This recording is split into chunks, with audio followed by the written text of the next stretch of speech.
week's news was neither lit nor on fleek, nor was it 3 fire emojis. Now, granted, I'm still a little shook, JSYK, but I personally believe Kennedy's retirement is super warped, and I'm happy to announce that in saying that, all the slang words I just used are now officially dead forever.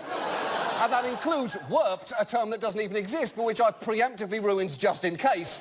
Remember, teens, don't let white men in their 40s hear the cool words you use. We will bury them.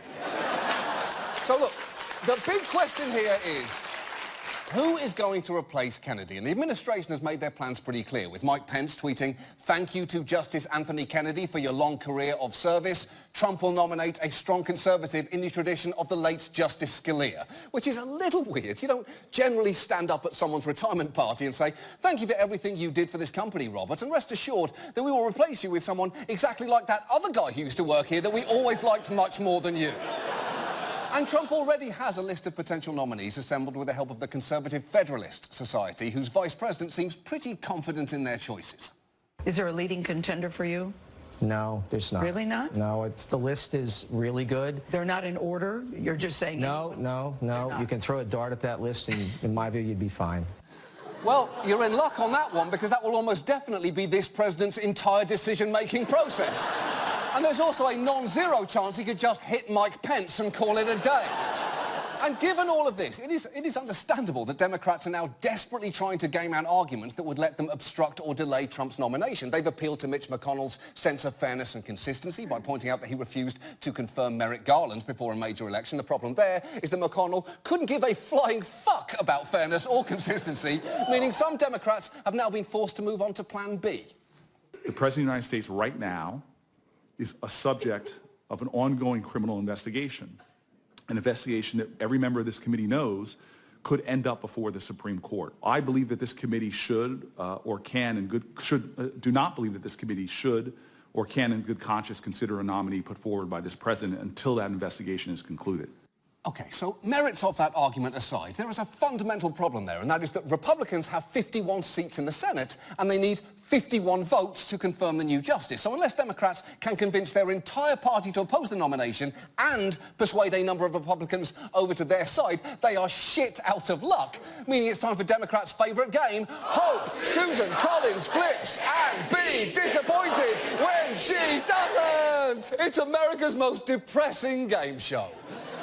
And look, the consequences here will almost certainly be extremely grim. Just watch CNN legal analyst Jeffrey Toobin seemingly visit every single show on CNN to do whatever the exact opposite of sugarcoating is. Roe v. Wade is doomed. It is gone because Donald Trump won the election. Abortion will be illegal in quite a significant part of the United States soon. All this fantasy talk about, oh, I don't know if Roe v. Wade is going to be overturned. Yeah, which we just of course it's going to be overturned. Roe v. Wade is going to disappear. It arrived in 1973, and it will die shortly. Jeff, I heard you say earlier that within 18 months abortion could be illegal in as many as 20 states. No, I said abortion will be illegal in as many as 20 states because Roe v. Wade is dead today. Wow! I would not want to hear Jeffrey Toobin tell his daughter that their dog passed away. Sweetheart, Baxter was taken to a farm upstate and then shot in the face. He's dead now. He's dead. He's got no face anymore. But look, I am happy to say here that there is actually some good news, because it turns out there is a constitutional loophole that allows Democrats to... I'm obviously lying here. There is no good news. Everything is terrible now.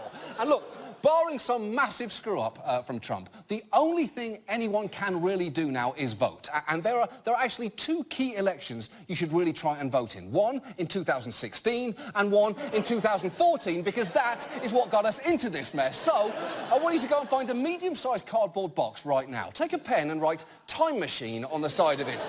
Not because it'll take you backwards in time. It won't. It's a cardboard box. But what I want you to do is to scream into it. Just empty all the anger and frustration that you're feeling right now into that box. And when you're done, tape it up, go out, vote, knock on doors, and take that box with you. And if you ever come across someone who is thinking of sitting out an election because neither of the candidates quite do it for them, and there's not much difference between them anyway, open that box into their fucking face and let yourself from this week scream some sense into them.